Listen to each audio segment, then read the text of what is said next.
good afternoon everybody. In response to a few questions and just for the sheer amusement value, I decided to do a little series of videos on dismantling, repairing, restoring and reassembling a vintage coffee grinder. The subject today is this Zassenhaus mokka, 1950s, early 1950s. I think this badge with the gold background was used in the early 50s. Later on there was a red background, later on it was a smaller badge with a cursive script. We're going to keep it simple, and you know, this isn't really a how-to. If you've not done it before, it might be useful to watch this.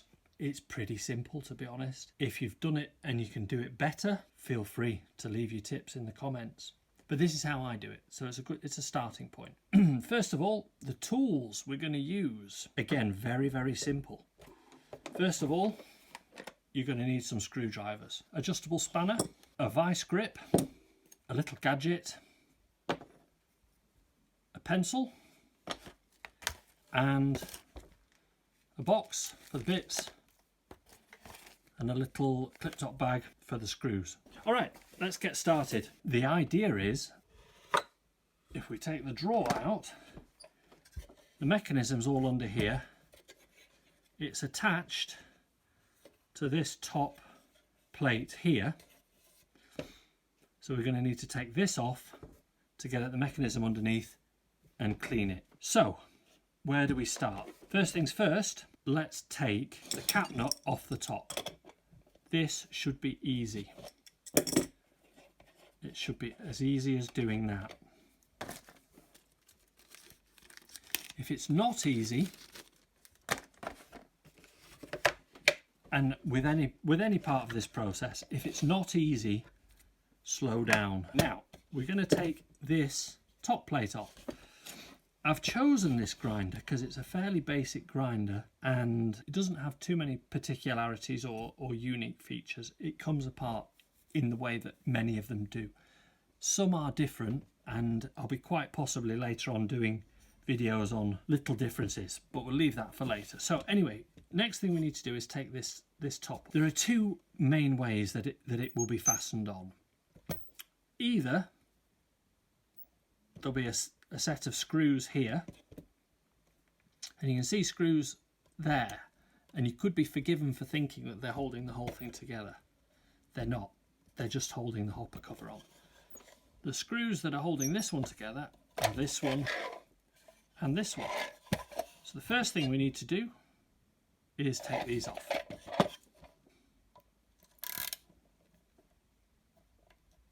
Now when these screws have often, if you think about it, they've often been there for 50, 60, 70 or more years.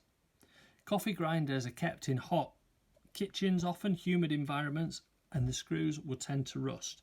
So rather than going straight to try and take it out, if you think it's a bit sticky, you can try to just wobble it, and that'll loosen the screw up without putting all the stress on one side of the slot. That's come out nice and easily. We do the same on the other side.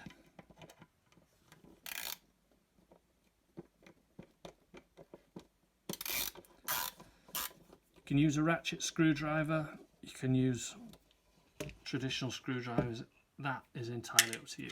So our screws are out. Put them in the bag too. The reason I put them in the bag is because if you knock this box flying, your screws go everywhere, and guaranteed you're not going to find one of them. So there we go. Turn it around the right way.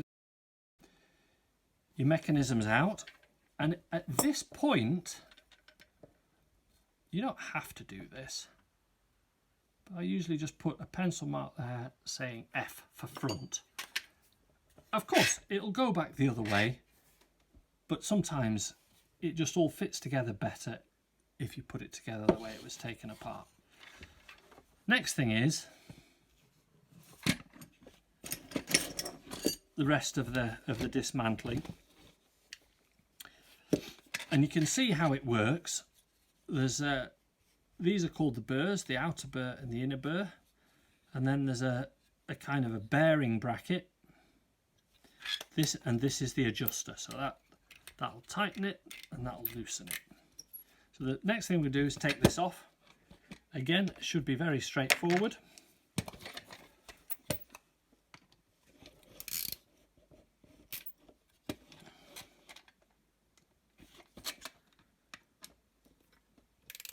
Good idea to just make sure, yeah, you've got some movement there.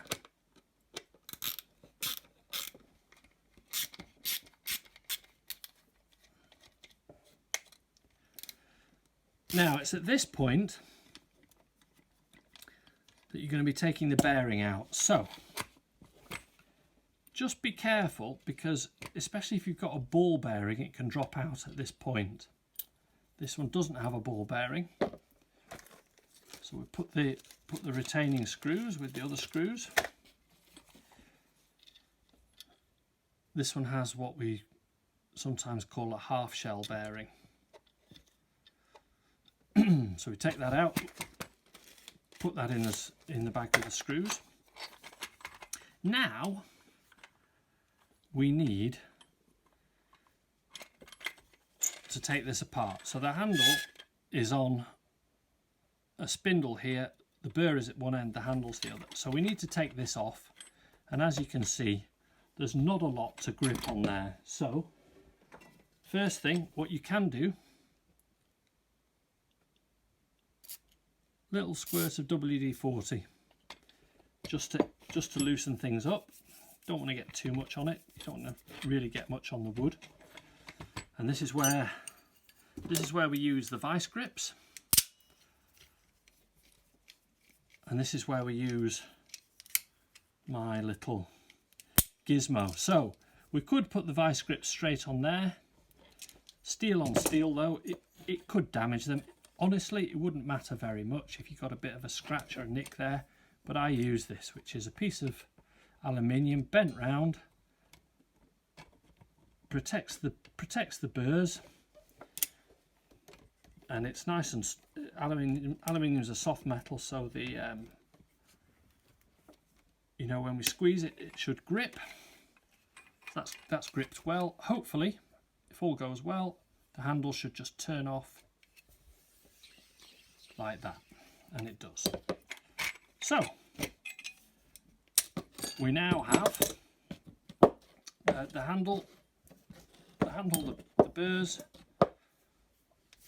all there. Last thing is hopper cover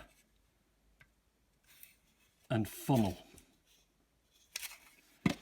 and it's really very simple. All we need to do is find the correct bit and hopefully that's it.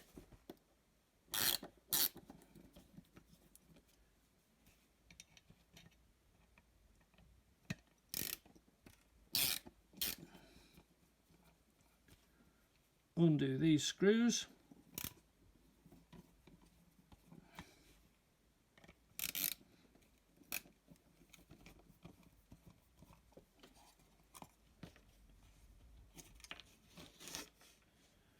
Very small screws, quite surprisingly.